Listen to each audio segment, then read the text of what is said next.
Selamat siang, perkenalkan nama saya Nina Gunarti. Saya dari kelas 1B. Di sini saya akan menjelaskan tentang Undang-Undang 12 Tahun 2010 tentang Undang-Undang Kepramukaan.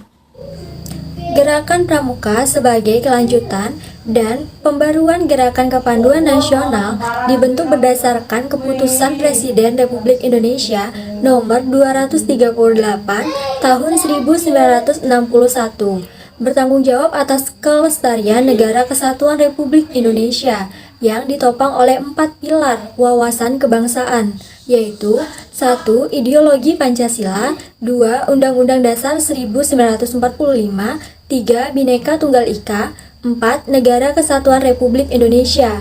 Dengan asas Pancasila, Gerakan Pramuka menyelenggarakan pendidikan bagi kaum muda sebagai kaderisasi kepemimpinan masa depan bangsa dan negara. Bahwa dalam upaya meningkatkan dan melestarikan hal-hal tersebut, telah diundangkan Undang-Undang Nomor 12 Tahun 2010 tentang Gerakan Pramuka yang menetapkan bahwa Gerakan Pramuka adalah organisasi yang menyelenggarakan pendidikan nonformal melalui pendidikan kepramukaan sebagai bagian pendidikan nasional yang dilandasi sistem AMONG, prinsip dasar dan metode kepramukaan. Atas dasar pertimbangan dan makna yang terkandung dalam uraian di atas, maka disusunlah anggaran dasar dan anggaran rumah tangga Gerakan Pramuka. Undang-Undang Nomor 12 Tahun 2010 tentang Gerakan Pramuka. Pasal 1, dalam undang-undang ini yang dimaksud dengan 1. Gerakan Pramuka. Gerakan Pramuka adalah organisasi yang dibentuk oleh pramuka untuk menyelenggarakan pendidikan kepramukaan. Yang kedua, pramuka. Pramuka adalah warga negara Indonesia yang aktif dalam pendidikan kepramukaan serta mengamalkan Satya Pramuka dan Dharma Pramuka. Yang ketiga, kepramukaan. Kepramukaan adalah segala aspek yang berkaitan dengan pramuka. Yang keempat, yaitu pendidikan kepramukaan adalah proses pembentukan kepribadian, kecakapan hidup, dan akhlak mulia pramuka melalui penghayatan dan pengamalan nilai-nilai kepramukaan. Yang kelima, yaitu gugus depan. Gugus depan merupakan satuan pendidikan dan satuan organisasi terdepan penyelenggaraan pendidikan kepramukaan. Yang keenam, pusat pendidikan dan pelatihan kepramukaan merupakan satuan pendidikan untuk mendidik, melatih, dan memberikan sertifikasi kompetensi bagi tenaga pendidik kepramukaan.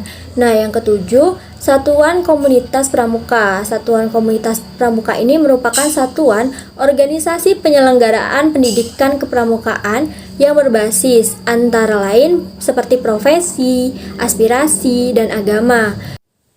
Nah, yang kedelapan ini Satuan Karya Pramuka. Satuan Karya Pramuka merupakan satuan organisasi penyelenggaraan pendidikan kepramukaan bagi peserta didik sebagai anggota muda untuk meningkatkan pengetahuan, keterampilan, dan pembinaan di bidang tertentu.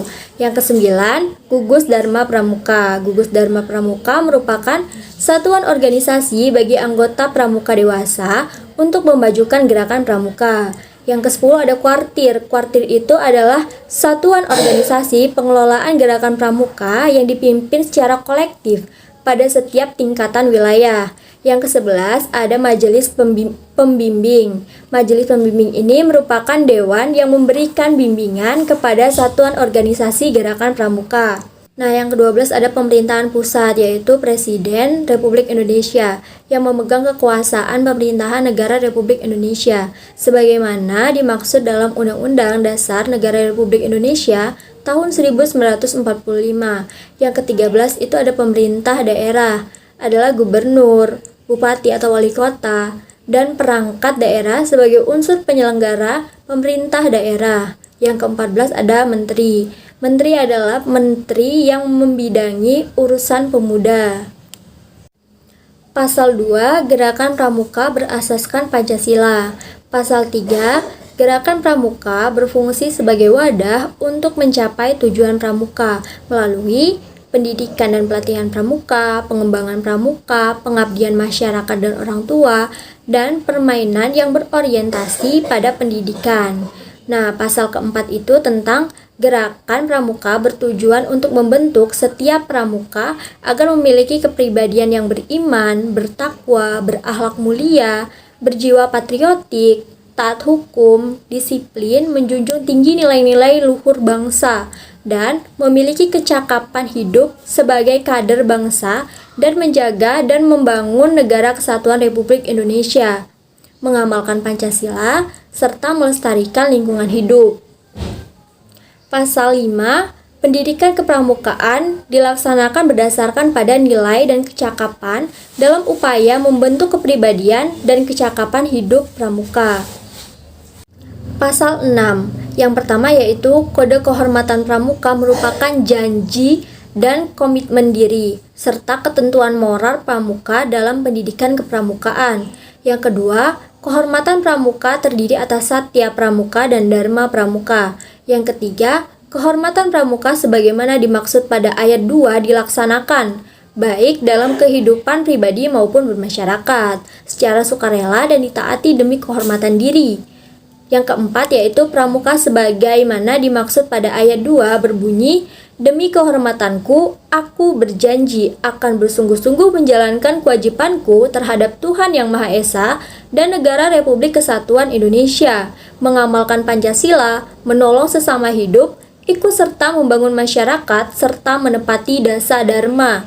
Yang kelima yaitu Dharma Pramuka sebagaimana dimaksud pada ayat 2 berbunyi, pramuka itu takwa kepada Tuhan Yang Maha Esa, cinta alam dan kasih sayang sesama manusia, patriot yang sopan dan kesatria, patuh dan suka bermusyawarah, hemat, cermat dan bersahaja, disiplin, berani dan setia, bertanggung jawab dan dapat dipercaya, suci dalam pikiran, perkataan, dan perbuatan.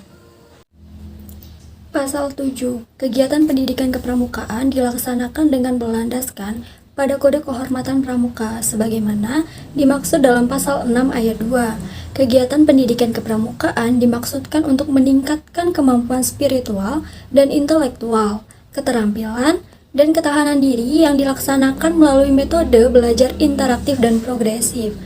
Metode belajar interaktif dan progresif sebagaimana dimaksud pada ayat 2 diwujudkan melalui interaksi.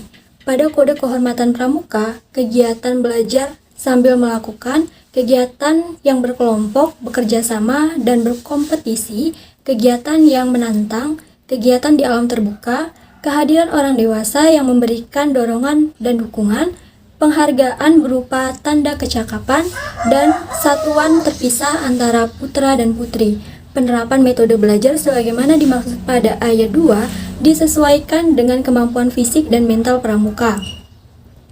Penilaian atas hasil pendidikan kepramukaan sebagaimana dimaksud pada ayat 2 dilaksanakan dengan berdasarkan pada pencapaian persyaratan kecakapan umum dan kecakapan khusus serta pencapaian nilai-nilai kepramukaan.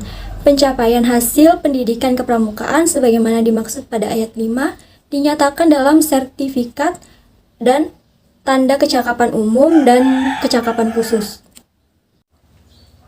Pasal 8. Nilai kepramukaan sebagaimana dimaksud dalam pasal 5 mencangkup keimanan dan ketakwaan kepada Tuhan Yang Maha Esa, kecintaan pada alam dan sesama manusia, kecintaan pada tanah air dan bangsa, kedisiplinan, keberanian dan kesetiaan, tolong-menolong, bertanggung jawab dan dapat dipercaya, jernih dalam pikiran, berkata dan berbuat, hemat, cermat dan bersahaja, rajin dan terampil. Nilai kepramukaan sebagaimana dimaksud pada ayat 1 merupakan inti kurikulum pendidikan kepramukaan. Sekian penjelasan undang-undang tentang kepramukaan dari saya. Apabila ada kesalahan saya mohon maaf. Saya akhiri. Selamat siang.